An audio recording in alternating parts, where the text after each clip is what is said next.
Hello everyone. आज हम देखेंगे part second of Indian constitution का टॉपिक सिटीजनशिप। सिटीजनशिप क्या है? तो सिटीजनशिप के बारे में हम पढ़ते हैं एक तो आर्टिकल 5 to 11 और एक उसके रिगार्ड में पार्लियामेंट ने एक एक्ट बनाया हुआ है सिटीजनशिप एक्ट 1955। तो अगर हम सिटीजनशिप के अभी आर्टिकल्स की बात करें आर्टिकल 5 to 11, तो सबसे पहला आता है आर्टिकल 5। आर्टिकल 5 क्या कहता है? At the commencement of the constitution, constitution के कमेंस होने पे, कमेंस की अगर मैं बात करूं तो कमेंसमेंट डेट क्या है? 26 जनवरी 1950 क्या है? कमेंसमेंट डेट है। तो अब जहां भी ये कमेंसमेंट आएगी वहां पे इसका मतलब होगा 26 जनवरी 1950 के बाद से कौन कौन सिटीजन होंगे। तो commencement of the constitution such person must, compulsion हो गया डोमिसाइल। डोमिसाइल का मतलब क्या होता है? जहां पर वो परमानेंटली रहता हो। तो सबसे पहली कंडीशन हो गई कि वो पर्सन जो है वो डोमिसाइल होना चाहिए इंडिया के अंदर जब कमेंसमेंट हुआ हो, मींस 26 जनवरी 1950 में वो पर्सन इंडिया में रहना चाहिए। जब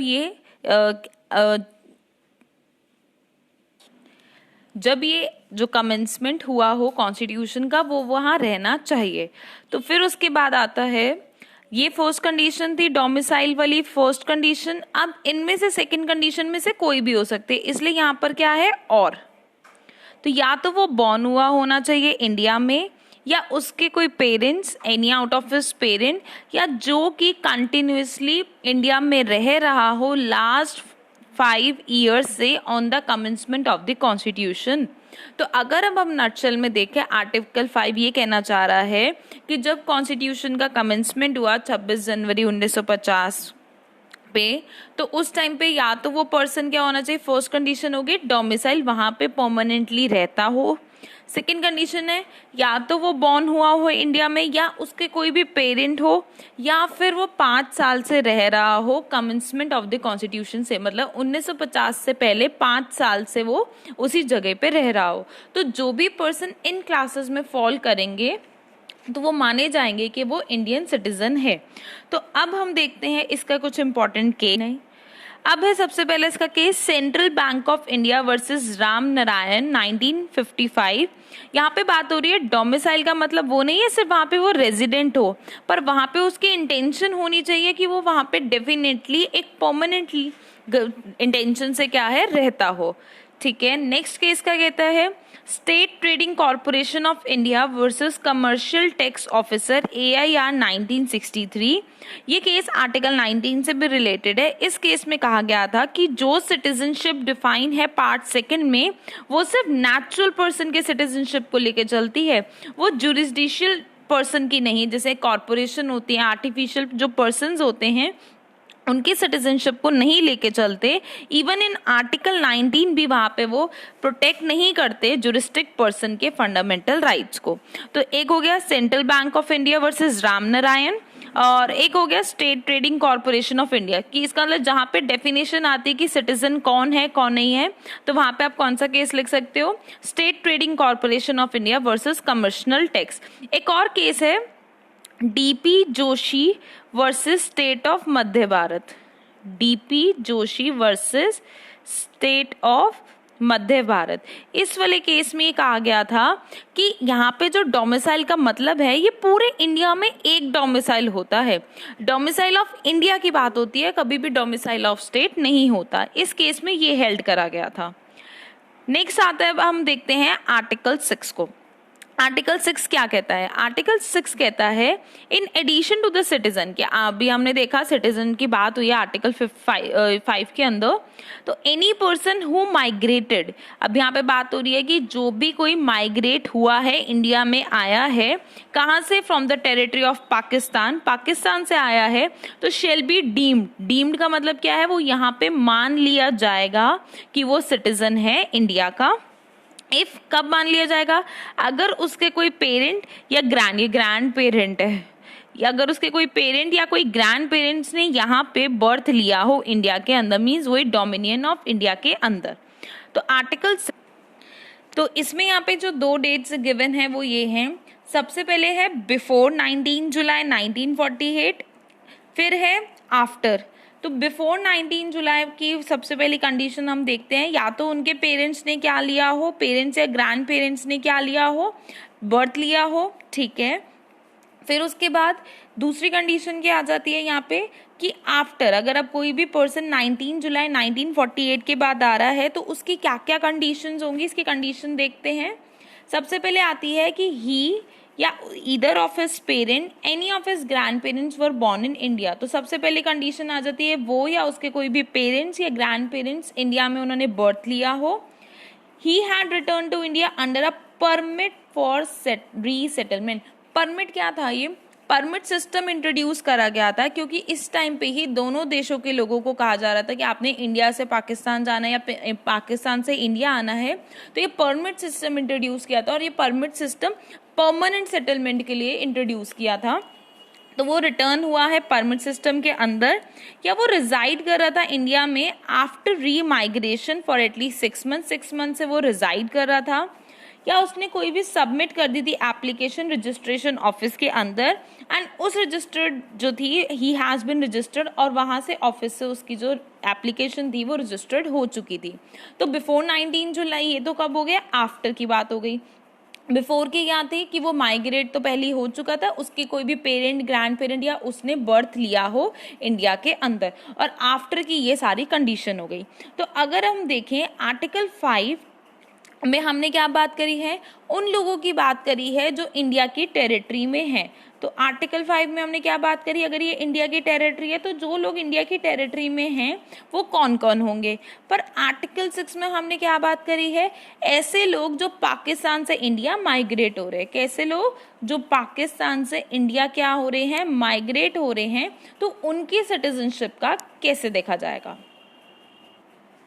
देन आता है आर्टिकल 7। आर्टिकल 7 क्या कहता है, citizenship of persons who migrated to Pakistan. अभी तक हम क्या देख रहे थे, जो इंडिया आ रहे थे पाकिस्तान से, अब हम देख रहे हैं कि जो ऐसे सिटीजन जो माइग्रेट हो रहे हैं इंडिया से पाकिस्तान जा रहे हैं। तो यहाँ पे सबसे पहली कंडीशन क्या है,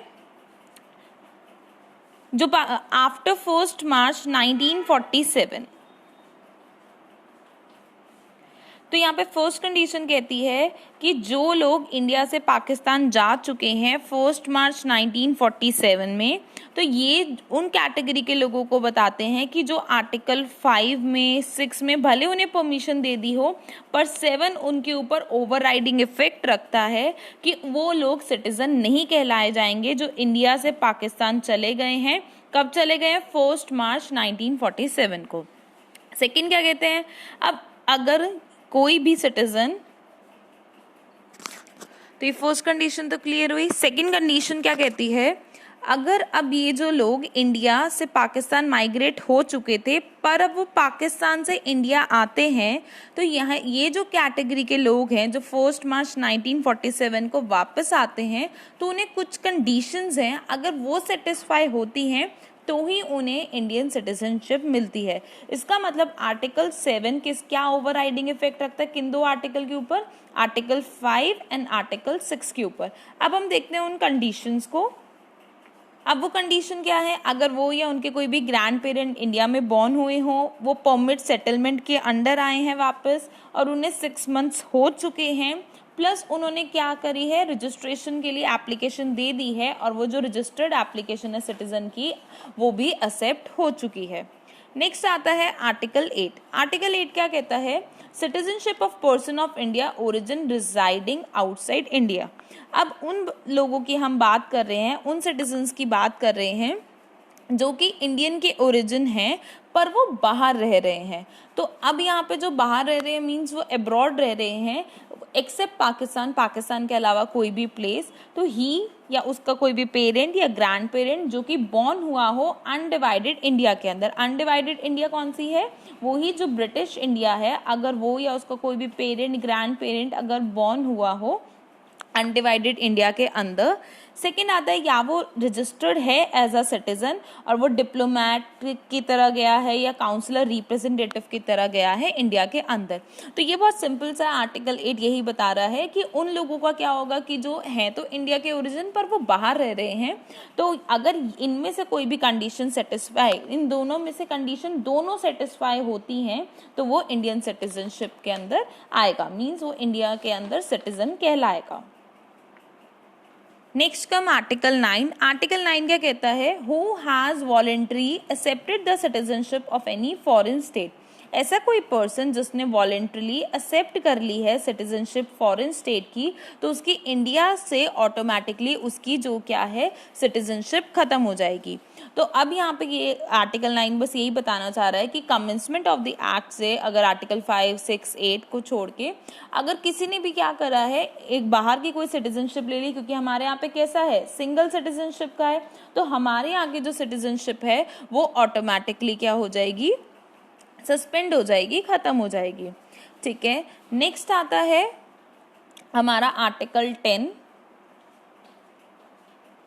आर्टिकल 10 क्या बात करता है? कंटिन्यूइंग गारंटी की। आर्टिकल 10 क्या कहता है कि जो आर्टिकल 5, 6, 7, 8 के अंदर इंडियन सिटीजनशिप कंटिन्यू रहेंगे पर subject to law of parliament, पर पार्लियामेंट उनके ऊपर कोई भी लॉ वगैरह रेगुलेट कर सकती है।